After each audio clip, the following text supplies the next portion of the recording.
Good morning.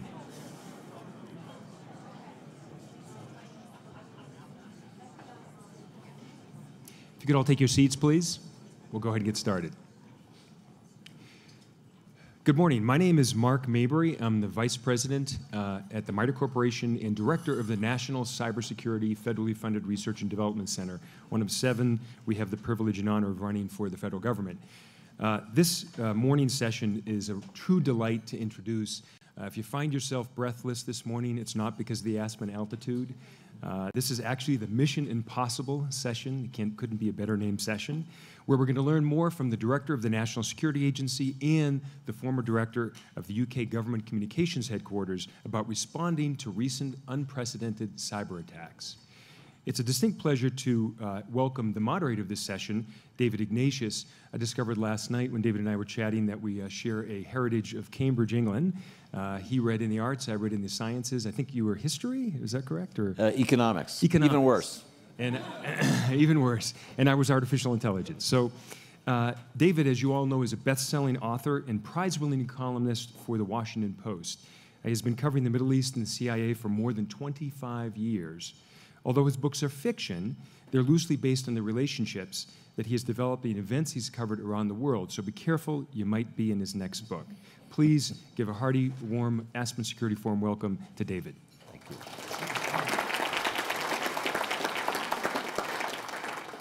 So welcome, everyone. Our session this morning, when it was originally pitched to me, was going to be called Eavesdropping on the World. And wiser heads prevailed, and the title is now Mission Possible, not Impossible. I take it that really is the same title, basically. And I want to begin by asking our 2 speakers, Admiral Rogers and Robert Hannigan, former director of GCHQ, to give us a sense of the state of that mission.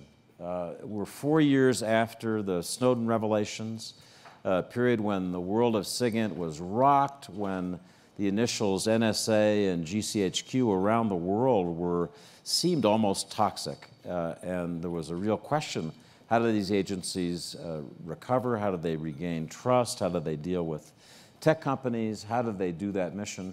And Admiral Rogers, let me ask you to begin by talking about whether you have the tools you need, you have the public support you need to do the things that NSA does to keep the country safe.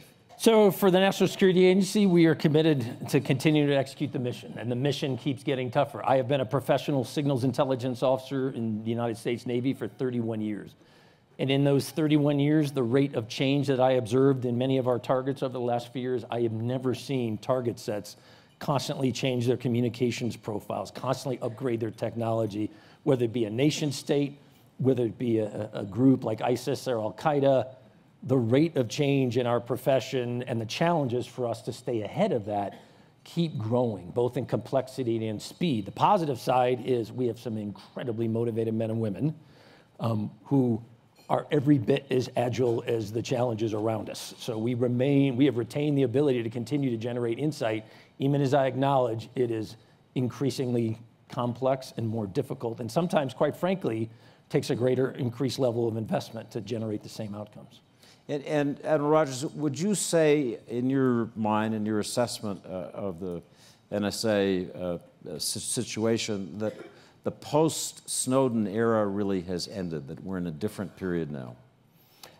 Certainly it's a different environment. What I told the team from the very beginning, so I've been in the job both as the director of NSA and the commander of Cyber Command now, coming up on 3.5 years.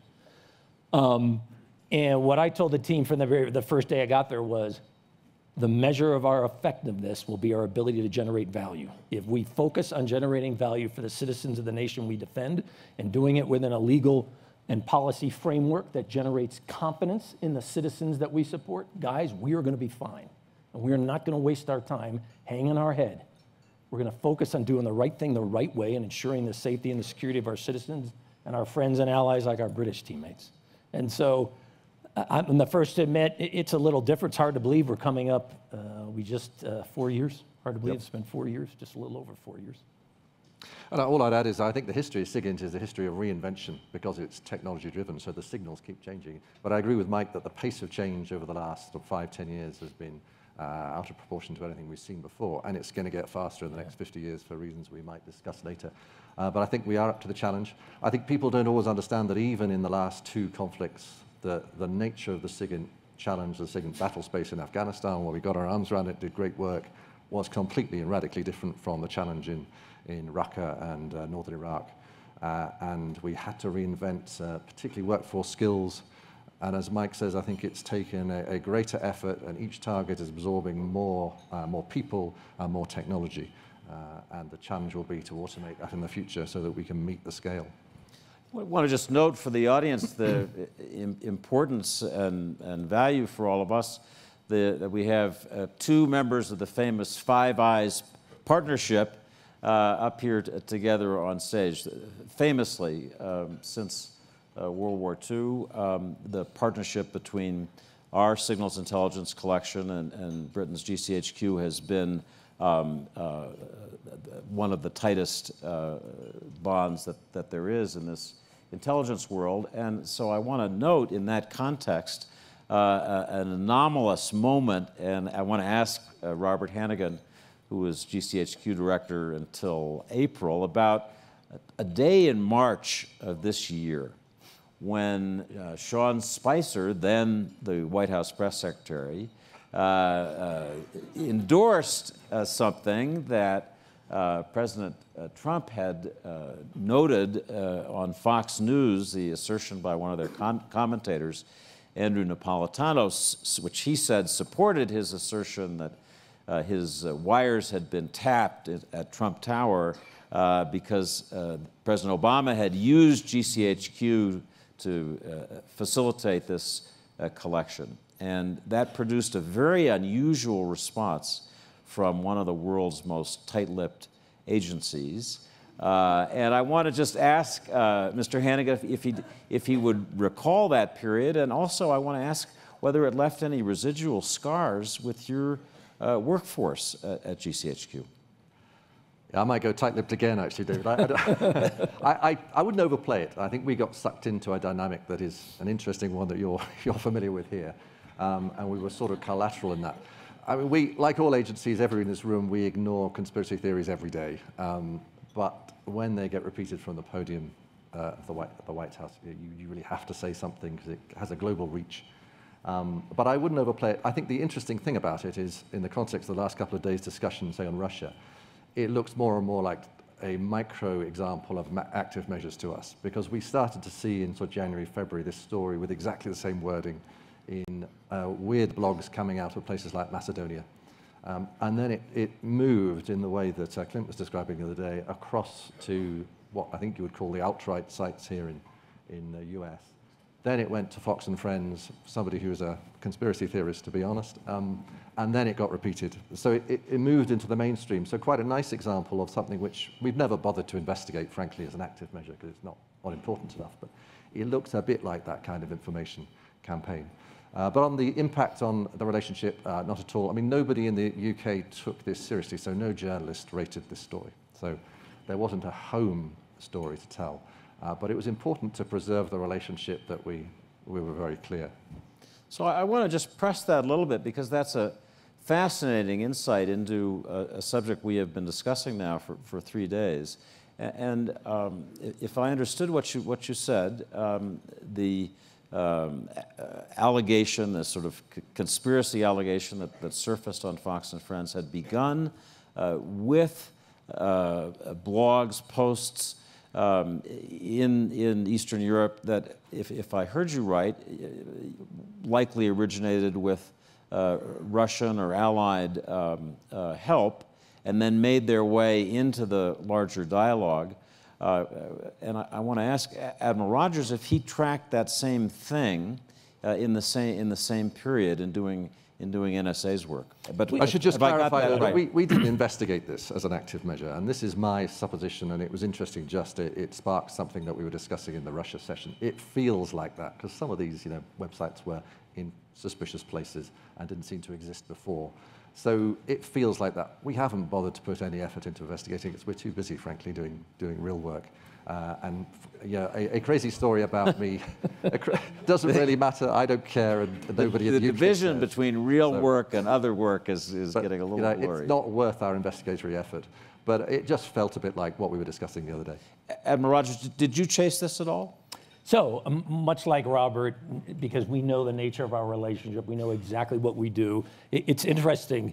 Under the Five Eyes construct, one of the explicit tenets of the agreement is we will not use each other to violate the law of one of our own respective countries. So, hey, I can't do something in the United States because of a legal framework. Robert could GCH. We don't do that under the Five Eyes agreement. We specifically say we will not use each other to bypass laws, nor will we use each other to attempt to spy on each other. Again, part is one of the fundamental tenets of the whole Five Eyes construct.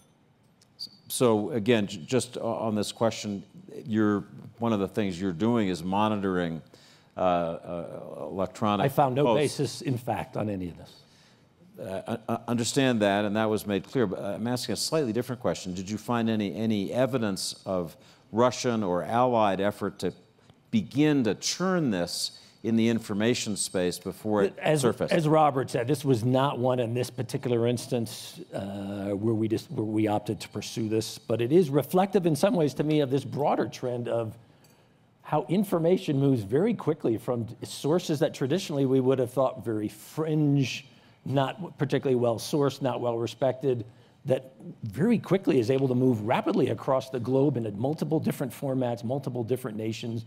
And the Russians, clearly, we have watched them use this as a technique.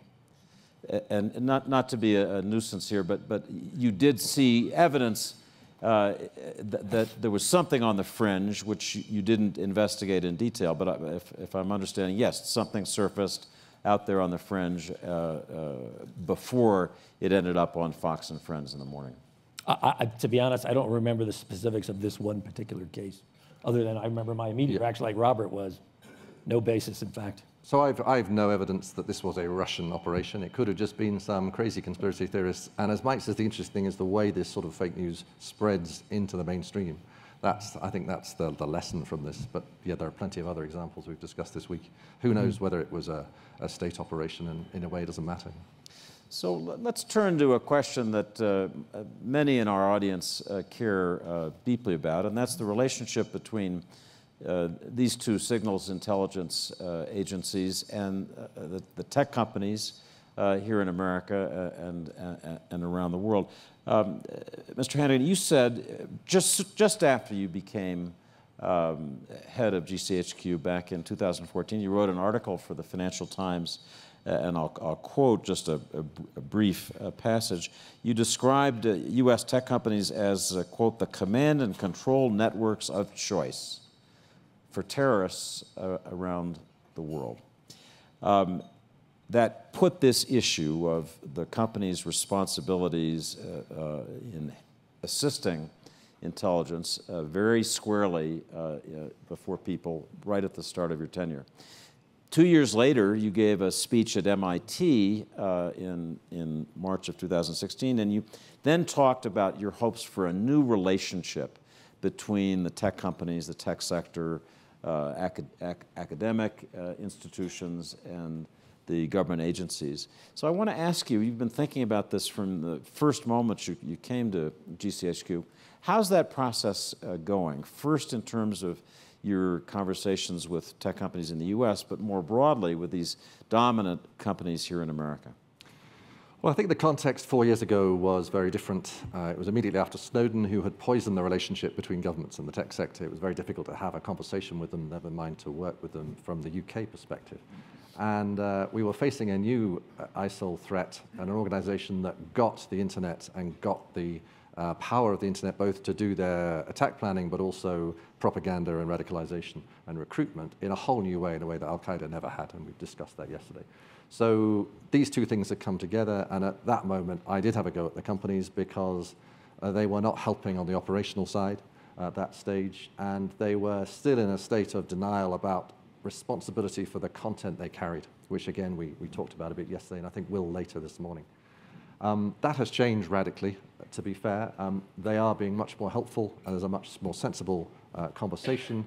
We have new legislation. We have the bilateral agreement that Tom Bossert talked about the other day. And if that gets through, that will address many of the problems that I was complaining about. And the general climate is just much more sensible, partly driven by terrorism. I think people see these atrocities and people put aside their post-Snowden tensions, I think. On the encryption side, it is much more complicated. I'm a fan of strong encryption. Both our agencies have spent 70 years developing the best encryption in the world to protect everything from the firing chain down to domestic users. So we're not against encryption, but it's the abuse of encryption by a minority that we need to sit down with the industry and discuss. And again, that conversation has got much better.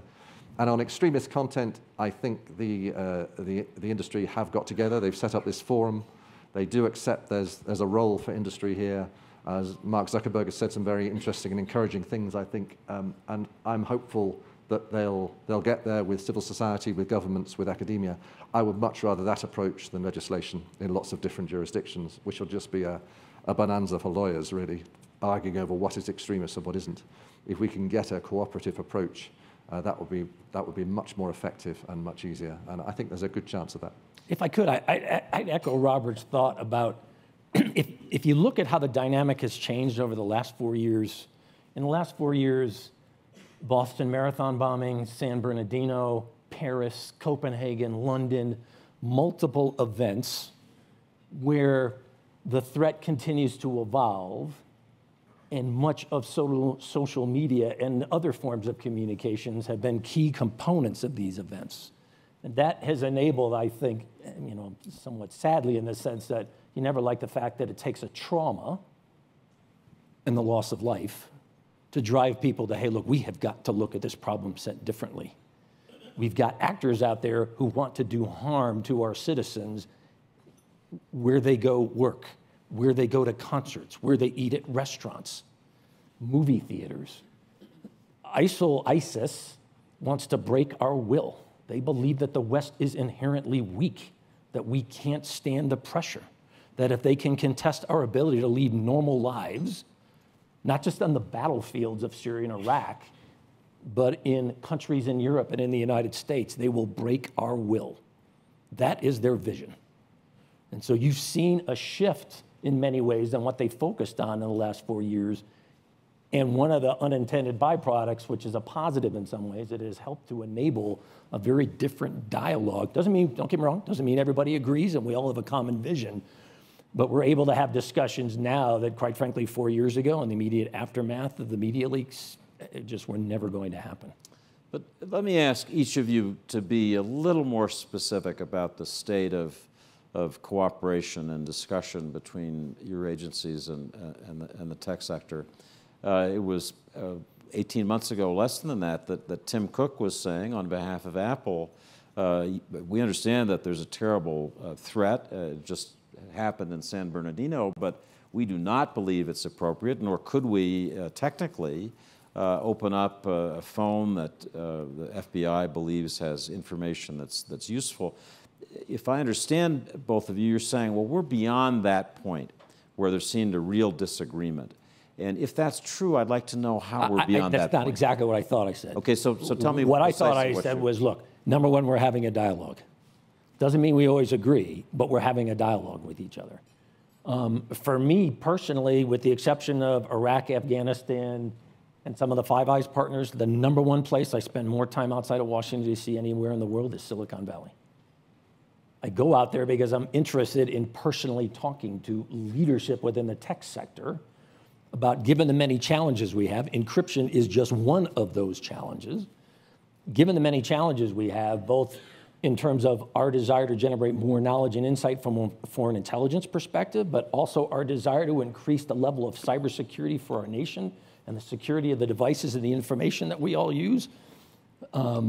In those areas, for example, the LATA area, we're having great conversations about, hey, so what are the technical standards we need to be looking at? What are the changes that we need to be looking at, and some of the physical aspects of hardware that are being produced? What do we need to change in the cycle of patching, for example? How do we get to be a more agile ecosystem that's able in a much quicker way to deal with changes? The biggest thing that strikes me, and we talked about it in the very beginning, the rate of change in this mission set like I said, I've been doing this for 31 years, continues to blow me away. And one of the things I pound on the team that I'm a part of, speed, agility, speed, agility. Guys, we got to be faster. We got to be more agile. The world around us is changing, and we got to change with it. And one of those changes is we got to think about partnerships in a much broader way. Mm-hmm. It's not enough anymore. As important as our relationship is with each other, for example, it isn't just about great partnerships with intelligence organizations. Absolutely, and we're both history fans, and I think if you look back at the last century, those great breakthroughs in technology were government-driven, so digital computing, the internet, GSM, all the things that we now rely on, they were government-funded very often and military by origin. Nobody looks to government now for the best of innovative technology. They look to Silicon Valley. And of course, there's a crossover with Silicon Valley and government. So that, as Mike says, we can't do this on our own anymore. We absolutely have to use the brilliance that is out there in the technology sector and work with it. You said, Mr. Hannigan, in your speeches, public comments, that you're not seeking a backdoor. You're not asking the tech companies for a backdoor. You're not seeking to weaken strong encryption. You just said that here. You believe in strong encryption. But as I read you, you're saying you do want access to laptops, phones, those tools in particular instances where they can help you with crucial intelligence missions. And that, further, if I understand you, that's part of doing business in the UK, that you need to understand as a tech company, you have to respond to lawful government attempts to gain information in these areas. Have I summarized that well, and how would you take that further? I think that's a fair summary. We don't ask for backdoors. We're not asking for the weakening of encryption. Essentially, I agree with Tim Cook's principle that if the price of a particular operation is to weaken security for everybody, particularly somebody who spends most of his life doing cybersecurity these days, that's a price too high. The debate, I guess, on that particular case was that the right case to choose? Could in that particular instance, a solution have been applied which wouldn't have weakened security for everybody? And I don't want to revisit that, but I mean, it's a nice example of how there are actually ways around this debate. Nobody's going to uninvent end-to-end encryption in particular. And there is a bit of naivety out there that we can somehow legislate this away. Even if we could, it probably wouldn't be desirable. So we have to find cleverer ways around it. We might come on to this, but I think that's easier for SIGINT agencies than it is for law enforcement. We can do clever things under the law with the kind of capabilities that we have, that routine law enforcement trying to address really serious things like kidnapping and drugs and murder, who have relied on data in clear, unencrypted for the last 10, 15 years, can't do. There was a good report from the Berkman Center at Harvard about this. So it's really, it's a tough one for law enforcement. I think, if I could, please. I think our challenge as a nation is that we're in a position now in the digital age where technology has outstripped our legal framework. Mm-hmm. Traditionally, within our legal construct, there has been a mechanism for the government to access communication in any form with an appropriate court order. We put a series of checks and balances in place, and the government, the executive branch, had to make an argument to the judicial branch and show probable cause and a basis of evidentiary support that supported the government's contention, hey, I have a reason to access this. And now we find ourselves in this new digital world where technology, really embodied in some ways in encryption, but I would argue it's much broader than encryption, has supplanted that. And now the technical means of accessing information is not within, for example, CALEA, the wiretapping laws in the United States from the 1960s that direct the phone companies in the United States. You must have the technical means to access phone conversations with a valid court order. That is the law in the United States, and it's been the law since, as I said, it was last updated in the 1990s. We don't really have an equivalent in this digital world. And so I think the challenge for us is, can we sit down as a society, because this is how important this is. This should not be necessarily mandated by the government or mandated by industry. We collectively, as citizens, need to sit down and figure out, what are we comfortable with here? And what's the level of risk and access that we want the government to have, under what circumstances, who should control it, and are there specific criteria that we should in place? So this isn't something that's just done capriciously. And I'm the first to admit, you don't want an intelligence professional like me making that decision. That is not in our nation's best interest. So are you, Admiral Rogers, imagining that this implicit understanding, the word partnership was used earlier, would be an informal process of discussion, would be something that would be done more formally through legislation? How do you see this emerging? I'd like to, personally for me, it starts with a discussion. So what's in the realm? To me, there's two questions. What can we do and what should we do? What can we do is both a technical question, what's within the realm of the possible, as well as what's appropriate. But the more important conversation that flows from that then is, so given what we can do, what should we do? And they are not the same thing. And they're not necessarily the same groups of people that are going to have that conversation. But before we leave this, I want to just ask you to comment on one aspect of the discussion that surrounded the debate between Jim Comey was really the leading voice for the government, and Tim Cook, the leading voice for the technology companies. And back then, that was back when the most famous thing James Comey had done was have an argument with Tim Cook. Back then, the argument was that our intelligence, our SIGINT agencies were going dark. That was the phrase, that they were unable to capture the information that they wanted about these various very dangerous people and groups. And it was suggested, I think not entirely facetiously, that if Jim Comey really had a problem, he should take it to NSA. Because there were lots of tools and ways of getting inside things that NSA, with its intelligence mission, knew about. That would be useful. Of course, if I could remember, NSA is a foreign intelligence organization. But I don't break into phones in the United States, guys. That's not what we are about. We're a foreign agency too. So maybe the way to... we don't hear so much about going dark anymore. The Berkman report at Harvard, which said back then, well, it's not quite as dark as it may appear. With the passage of time, that looks more correct. And so let me ask each of you how dark is it from where you sit?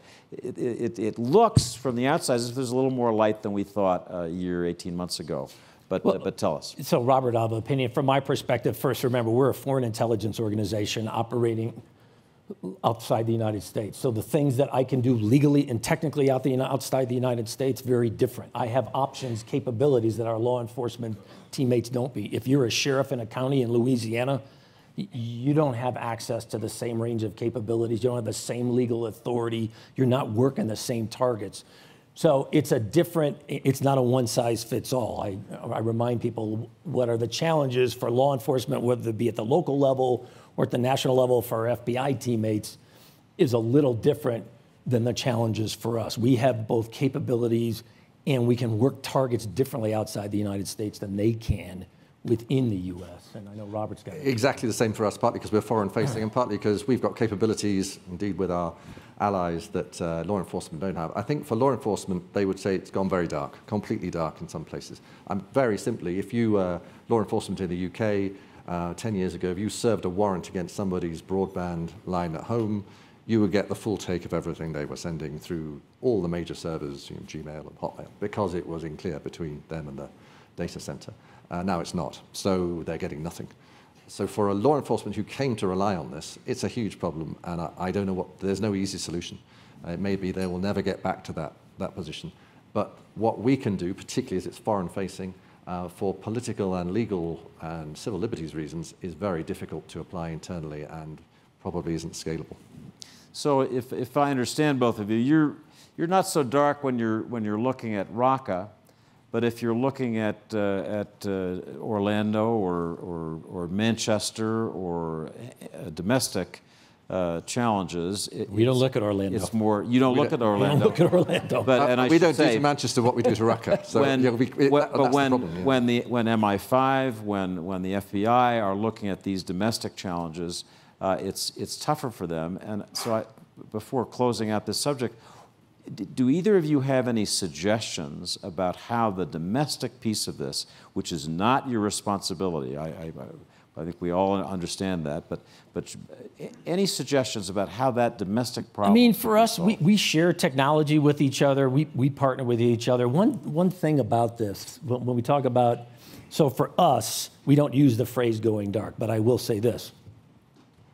The price of some of this technology when it's applied internationally, and we're working it as a target in the foreign space, scale becomes much more complicated for us.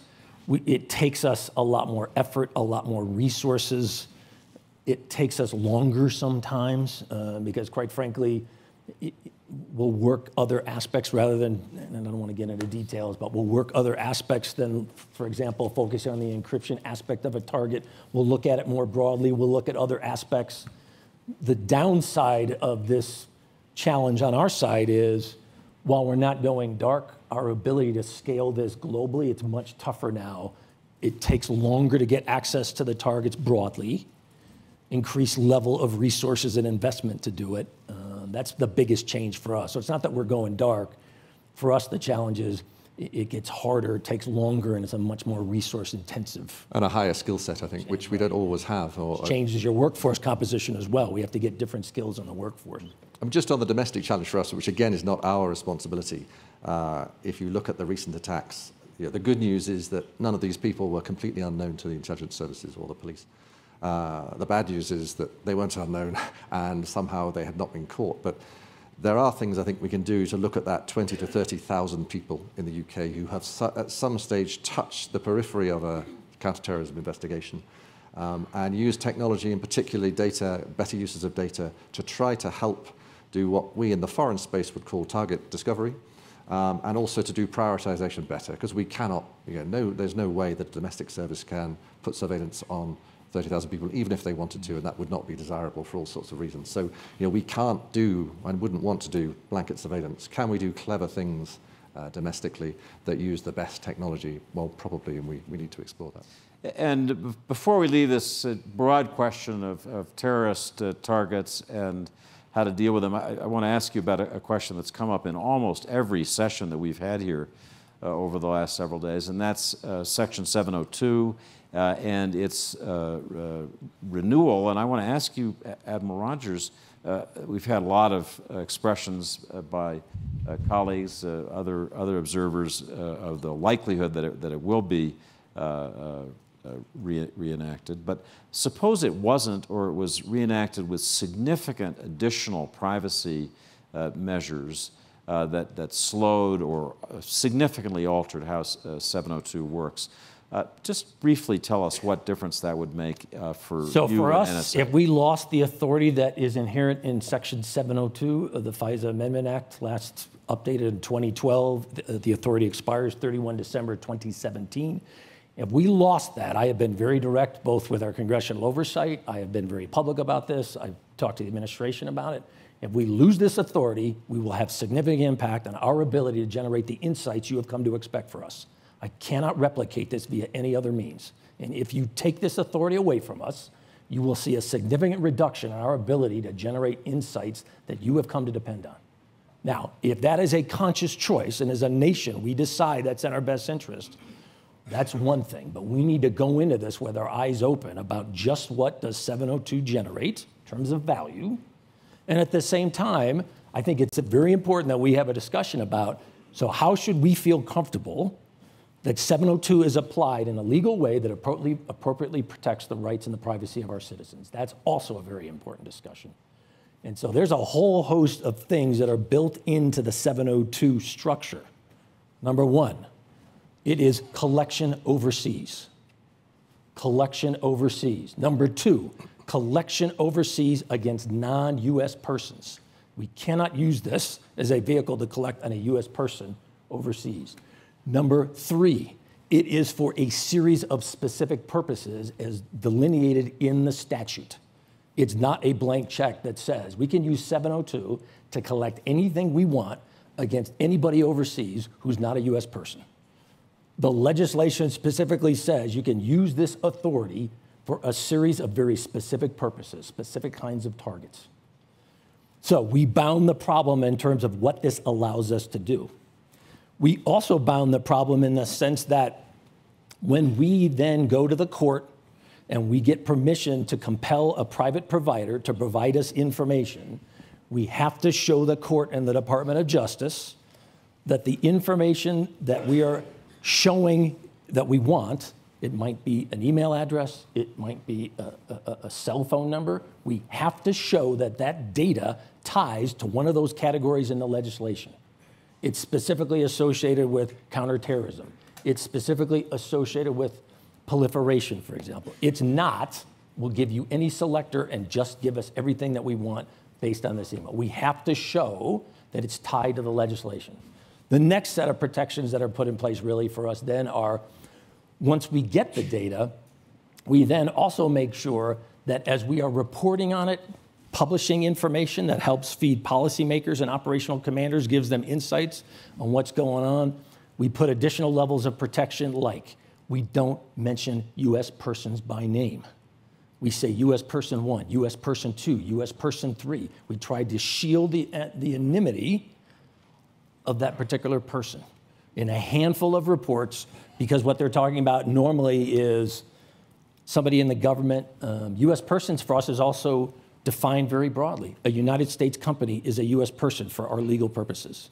Any individual legally in the United States is a U.S. person for our purposes under the statute.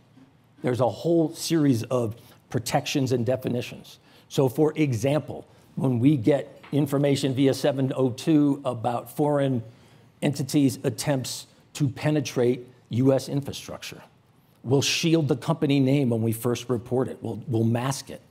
But for example, I sometimes, as the director of NSA, because we have a mission to defend computer network defense, to defend our systems, I will then put in a request to say, look, I need to unmask. This is clearly a company, and I need to figure out, is this U.S. company, has it been penetrated? I can't reach out to them and give them insight and warning if I don't know who they are. So we have a formal process where in writing, you have to make a request and show justification for why you should be given the identity of that U.S. entity. So, this is obviously it's a United States debate, but it's just worth adding that we and many other allies are massive beneficiaries of what NSA can achieve through 702, and there are a lot of our citizens alive, particularly on counterterrorism today, who wouldn't be if that capability wasn't there. So we have a strong interest in this. Let me ask you about something that NSA did to protect privacy because of privacy concerns under this 702 regime several months ago, and that was to more or less voluntarily stop collecting the so-called upstream collection where in your 702 request there were additional U.S. Names, targets, email addresses, whatever, that then flowed into your computers that were accessible for larger purposes, and you decided, no, it's just too dicey. We're not going to continue to keep that. That gets purged out. So my question is, has there been an intelligence cost to you that you can discern since you stopped doing that? Yes, but I knew that when we made the decision. Why? Well, one of the things I told the team was, it is foundational that everything we do fully complies with the law. One of the things we do regularly is we do independent reviews and assessments of our execution of what we do under 702 authority. One of those reviews highlighted to us one of the technical solutions we had put in place, it wasn't working. We then spent 6 months working with the FISA court to see if we could come up with a solution that I felt confident I could go to the court and the Department of Justice and say, you should feel comfortable that the technical solution we put in place is going to ensure we're not accessing inappropriately data. After 6 months, I didn't like the technical solution. I wasn't confident. And so I recommended to the DNI and to the administration, we need to walk back from this. I acknowledge there will be a cost in intelligence production. But the most important thing to me is that we engender the confidence of the citizens we defend. And I want them to know that we are an organization that is self-critical, that when it sees something that's wrong and is not working as we thought, we will stop doing it and we will figure out what do we got to do to fix it. And until we figure out what to do to fix it, we're not going to do it anymore. And so we went to the court, and we told the court we were going to stop what we call upstream.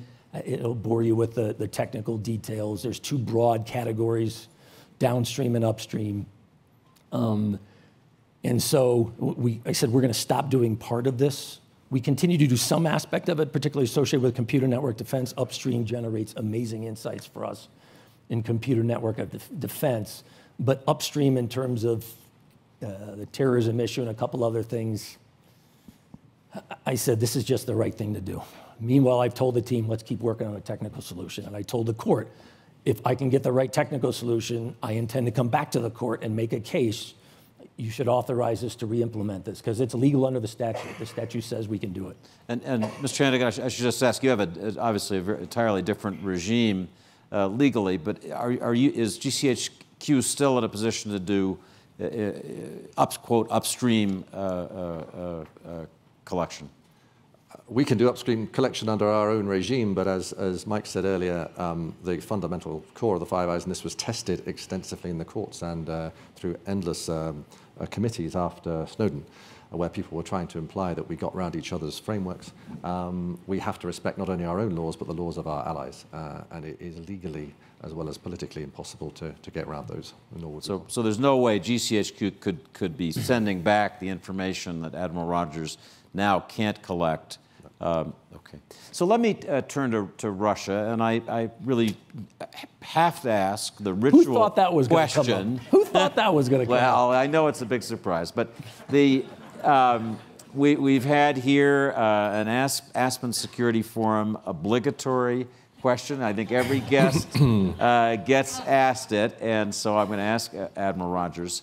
And that is simply, do you have any doubt, based on the intelligence that you have reviewed, that Russia meddled through an organized covert influence campaign in our presidential election last year? No doubt at all, and I stand behind the intelligence community assessment that we produced in January. I was part of that process, both as an organization, NSA, personally as the director. I knew that this was going to be an issue that was of strong importance to our nation. I personally got involved with it, and I stand behind that report. So in the January 6th report that had the detailed summary of your conclusions, there was a slightly lower level of confidence level, among the different intelligence agencies. And it was widely thought that the lower level of confidence on a bit of this was NSA's.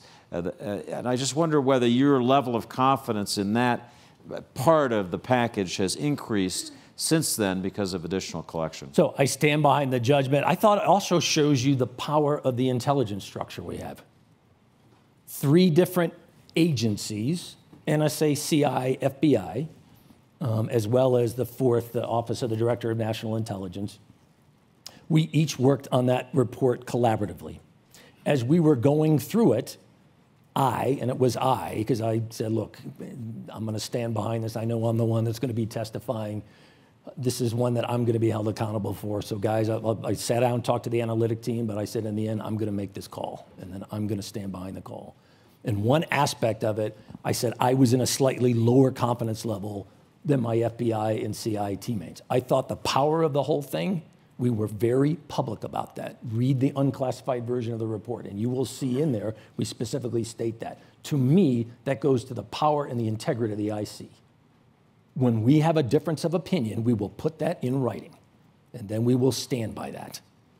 I thought that was a great testament, and that's, as an intelligence professional, I'm telling my team, that's exactly the way this has got to work, you guys. So I have another question which I just feel is essential for me to ask you in this space. That's always the ones where watch out.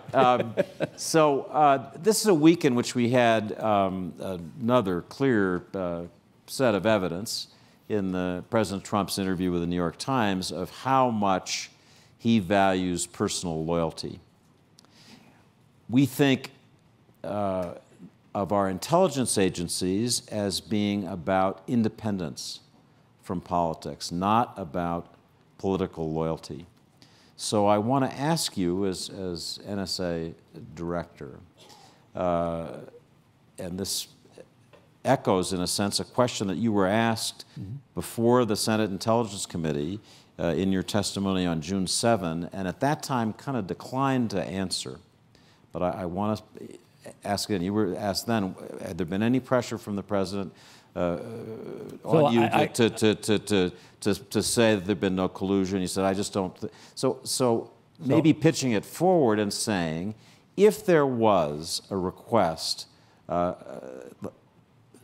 to you as head of one of our key intelligence agencies to support the president in a way that was political, was about political preservation of this White House prerogatives.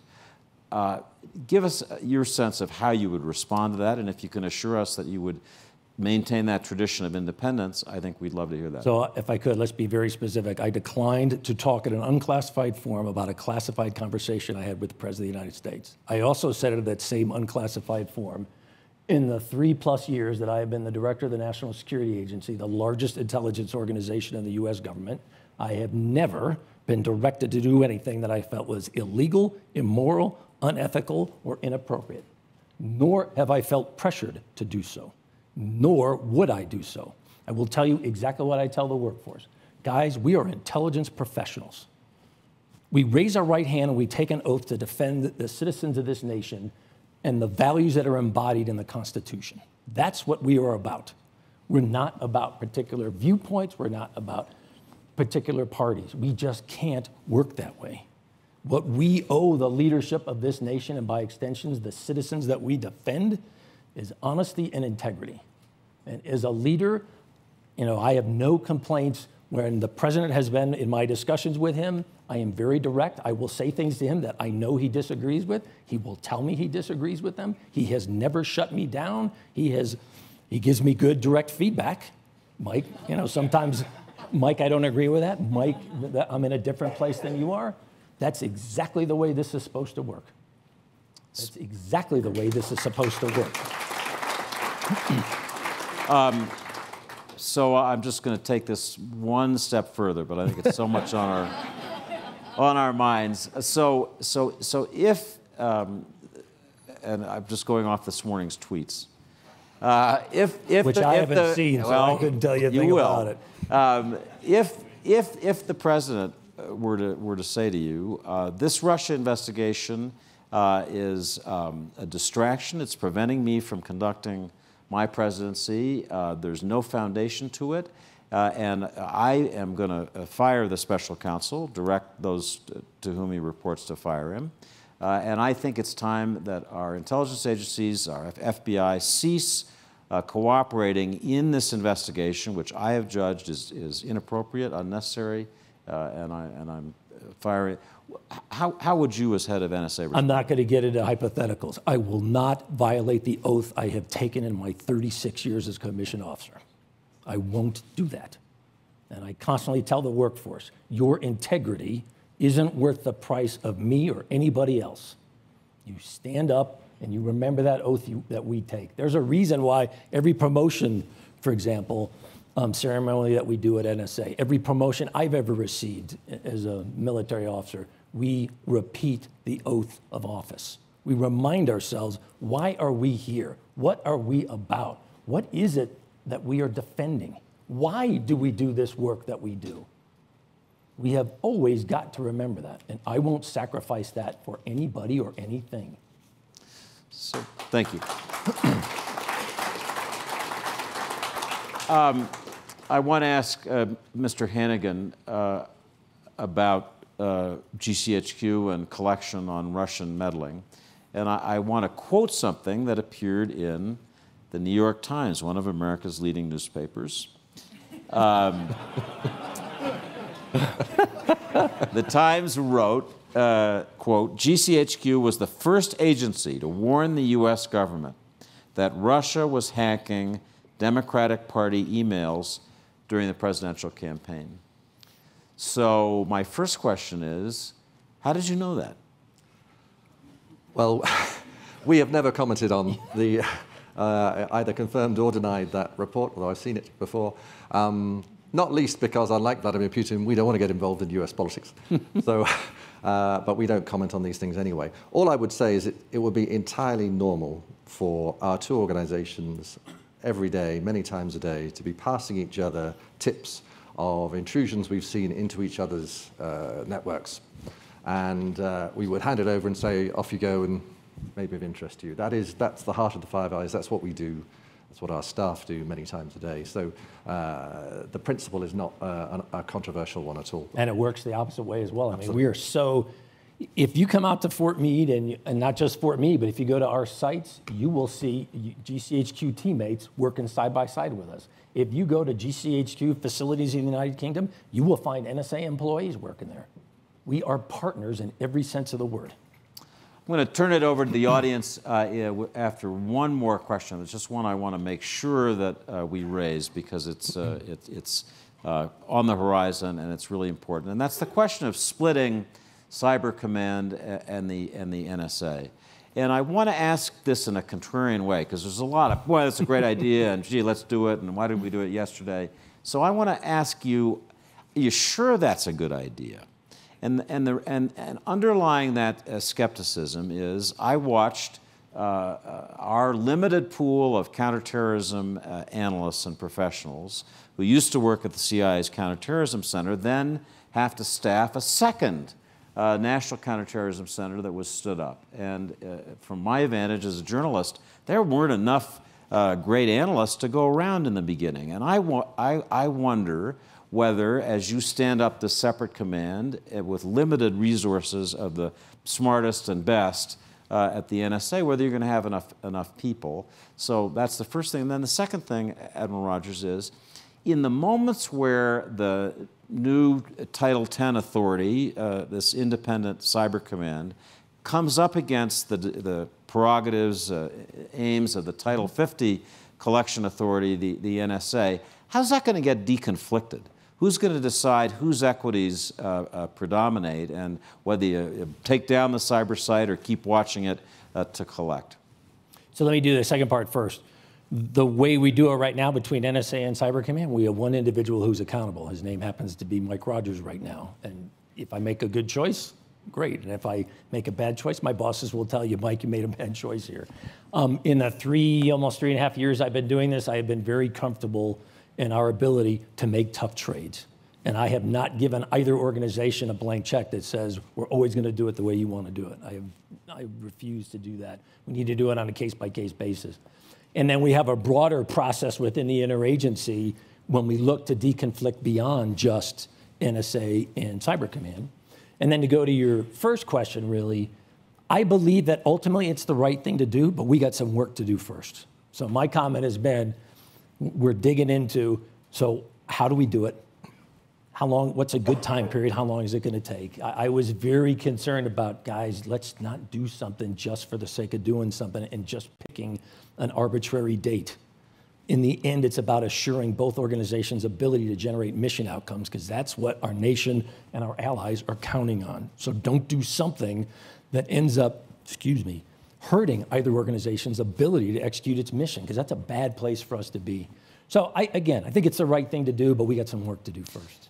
And Mr. Hannigan, before we turn to the audience, just maybe a paragraph so this audience has a sense of the new organization you have just stood up, the National Cybersecurity Center, what it's doing, and what its value of such an organization might be here.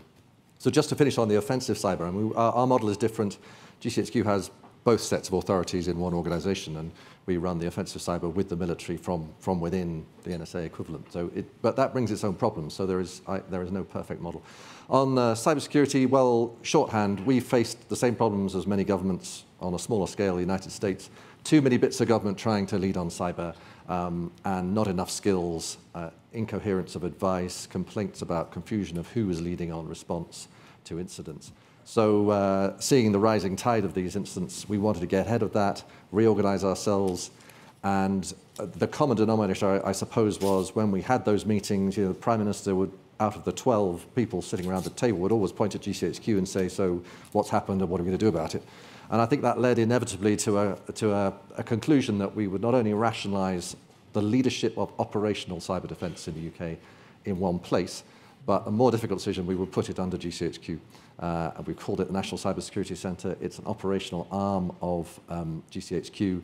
It is an experiment, a cultural challenge for us because it's semi-secret. It's got its highly classified end based in Cheltenham, part of it in London, and then it's got a industry, public-facing, low classification, open source side, which we think is the future for cyber, because clearly you can't do it within the wire anymore exclusively. You've got to do it. Most of the data is out there. Two things drove it very briefly. One is people and the other is data. The only bit of government, certainly in the UK, that can attract world-class cryptologic skill, talent, and computer science talent is GCHQ, really, and parts of the military, because of the mission, because nobody else can afford to get those skills. So it's the mission that pulls these people in to do great things for their country.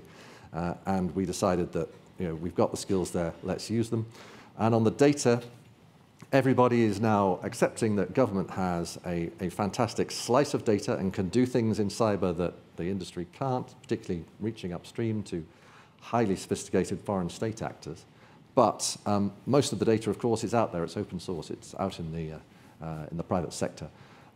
So the ideal is to fuse both of those, and that works best if you site it within a secret agency where we have those alliances already in place and we are trusted, and we can then fuse that with open source data and reach out to industry and have a single source of advice. It's an experiment. We're a couple of years in.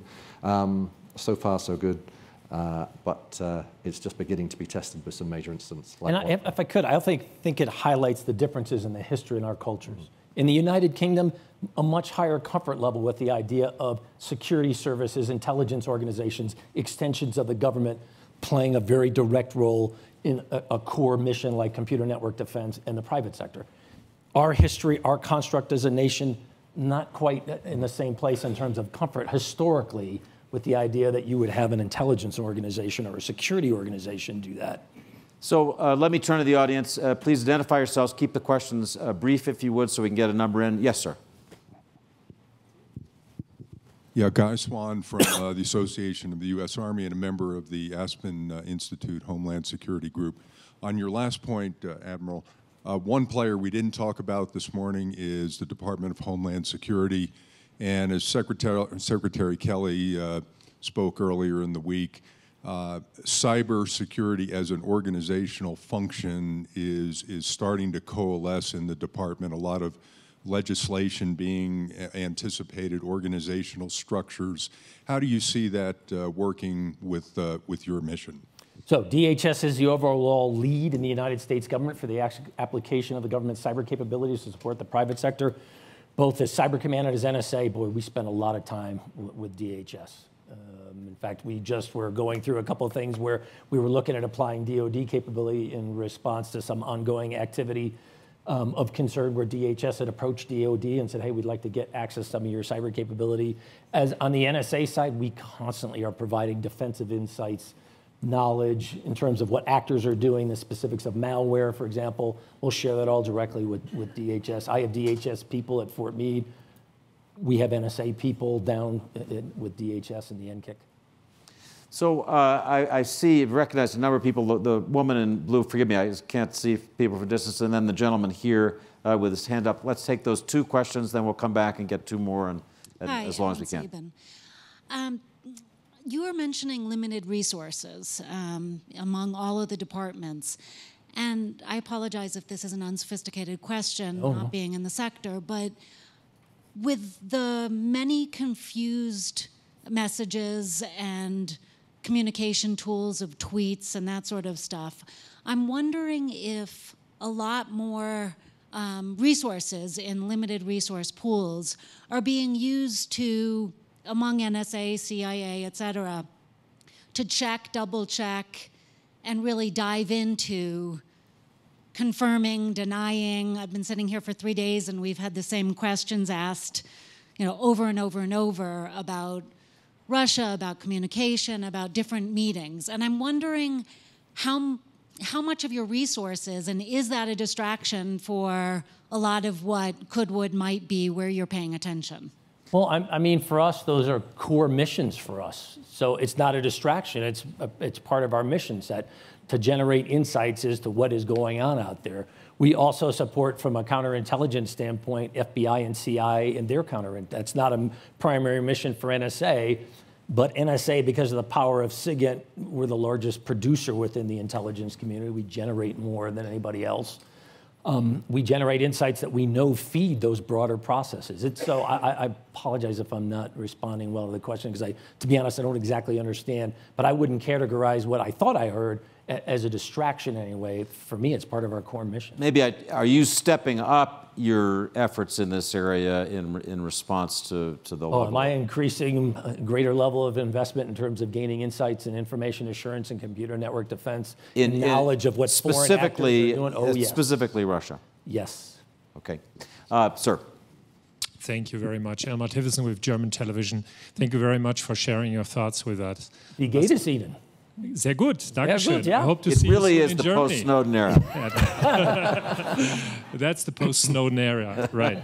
I want to follow up on something that you said, Mr. Hannigan, a few minutes ago, that the Five Eyes partners have respect for the laws of the partner and have to respect the laws as well. And I just want to make sure that I understand you correctly, because, of course, there has been this famous meeting in March 2002 in Wellington, New Zealand, of the Five Eyes, where George Tenet said that the handcuffs have been taken off after 9/11.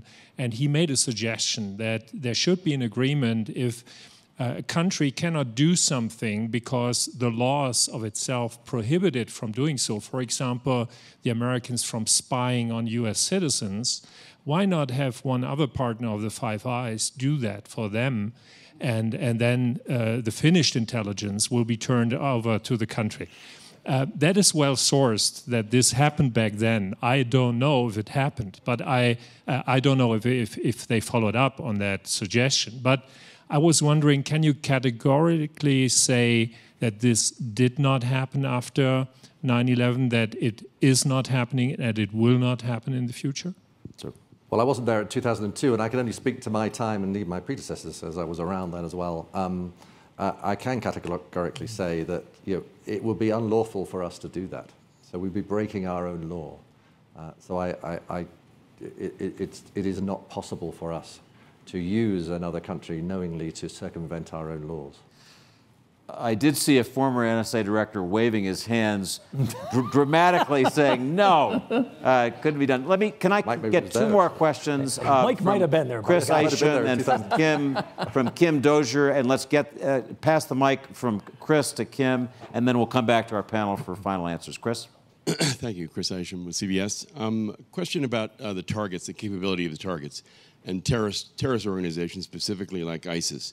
What evolution have you seen in their communications, their use of various cyber methods themselves, and what kind of challenges has that presented for your organizations?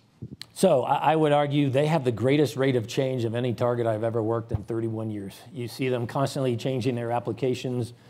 For example, just a couple of days ago, I'm sitting down with the team at Fort Meade, and I'm going, okay, let's review what we're doing in Mosul and Raqqa right now to generate insights. And as we're walking through this, I honestly said to the team, now, do you realize that what we're doing right now is nothing like what we did 10 years ago? Take Mosul as an example. In the same battle space, we're going against totally different target sets, totally different comms profiles. This opponent has totally changed from when, for example, they were AQI in a previous iteration.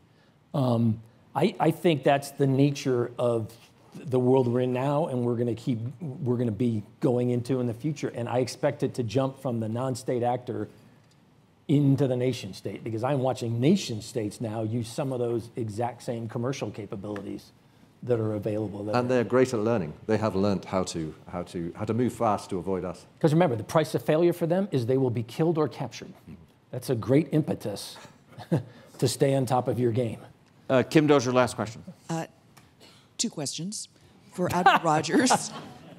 In 4 parts. Are you engaging in talks with Russia on a cybersecurity cell? And if not, or if not yet, is it a good or viable idea? And for Director Hannigan, what did you observe in Russia's election hacking that you're watching in Britain, in Europe, in the United States? How has their behavior changed in recent years as opposed to previously? Are they being more public about it? Good. So Admiral Rogers? let's see. For me, it was a two-part question. First part was the cell idea. Yes, yes. So I'm not a policy guy. You got to talk to somebody else. That's not what we do. In terms of, hey, what's my thought? I would argue now is probably not the best time to be doing this. That on the other hand, perhaps this is something that you could hold out that we might want to build to over time were we to see changes in behavior. All I'd say, Kim, is yes, we've seen it obviously all over Europe, and we are collectively helping our European allies, particularly the Germans who have their election upcoming. The biggest change for me, I think, is just the brazen recklessness of it. I think the fact that they don't seem to care that it's attributed to them very publicly is the biggest change. We've always seen them on our networks. We've seen them doing attacks. Back in the 90s, we were studying Russian malware. So it's not new in that sense, but there has been a change in their political intent and handling of it. So I can remember a time when a public, on-the-record conversation like this with two SIGINT chiefs would have been unimaginable. This has been wide open. I want to ask everybody to join me in thanking Admiral Rogers.